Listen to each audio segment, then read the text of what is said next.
السلام علیکم دوستو، آج میں حضرت نوح علیہ السلام کے واقعہ کو آپ تک پہنچاؤں گا۔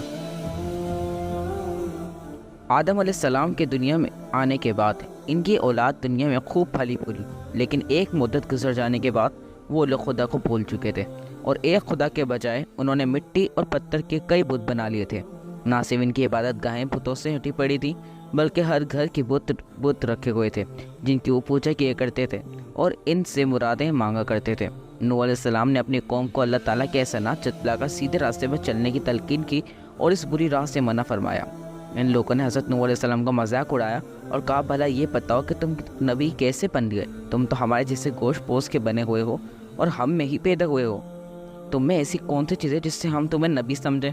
اور اگر خدا کو نبی ہی بھیجنا تھا تو وہ کسی فرشتے کو نبی بنا کر بھیج دیتا۔ نوح علیہ السلام نے اپنی قوم کو اللہ کے احسانات جتلائے اور کہا، تم کو چاہیے کہ ان بیکار بتوں کی پرستش چھوڑ کر ایک خدا کی عبادت کرو، اور اس میں اس کی تم سے کوئی اجرت نہیں مانگتا، تمہاری ہی بھلائی کے لیے تم کو نصیحت کرتا ہوں۔ نوح علیہ السلام نے کوئی 9.5 سال تک اپنی قوم میں وعظ و تکلیف کی اور کوشش کی کہ وہ خدائے واحد کے سچے پرستار بن جائیں، مگر ان پر کوئی اثر نہ ہوا، بلکہ حضرت نوح علیہ السلام فرماتے تو ان کو مذاق مستی میں اڑاتے، کانوں میں انگلیاں ٹھوس لیتے تاکہ ان کی آواز کانوں میں نہ پہنچ جائے۔ صرف چند لوگ تھے جو آپ پر ایمان لائے۔ قوم کی سرکشی اور نافرمانی دیکھ کر نوح علیہ السلام نے اپنے رب کو پکارا کہ اے اللہ، میں تو اس قوم سے تنگ آ گیا ہوں، اب تو ہی ہے ان سے بدلہ لے۔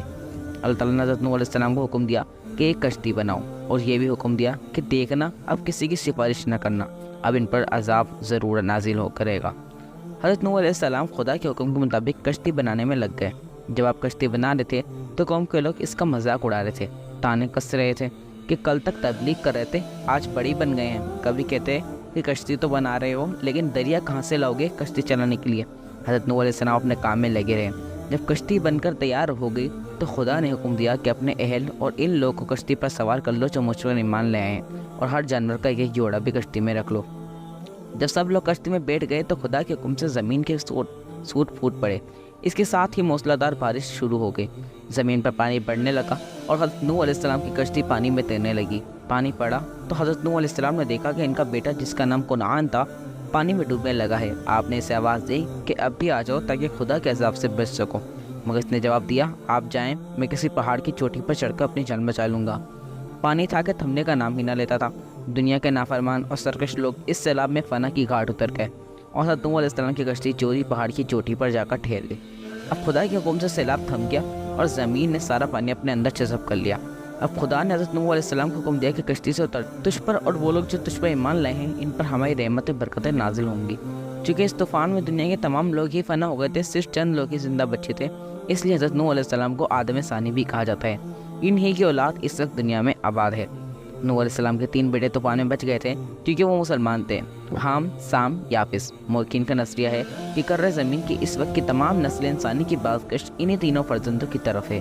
ایک گروہ حامی نسل ہے جو افریقہ کے علاقے میں رہتے ہیں، دوسرا گروہ سامی نسل ہے جو شرق و اوسط اور مشرق قریب کے علاقوں میں رہتے ہیں، اور یافس کی نسل کو چین میں عباس سمجھتے ہیں۔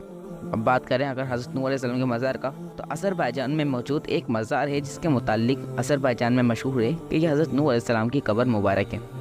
اگرچہ قبر نوح کے مقام کے متعلق کئی روایتیں ہیں،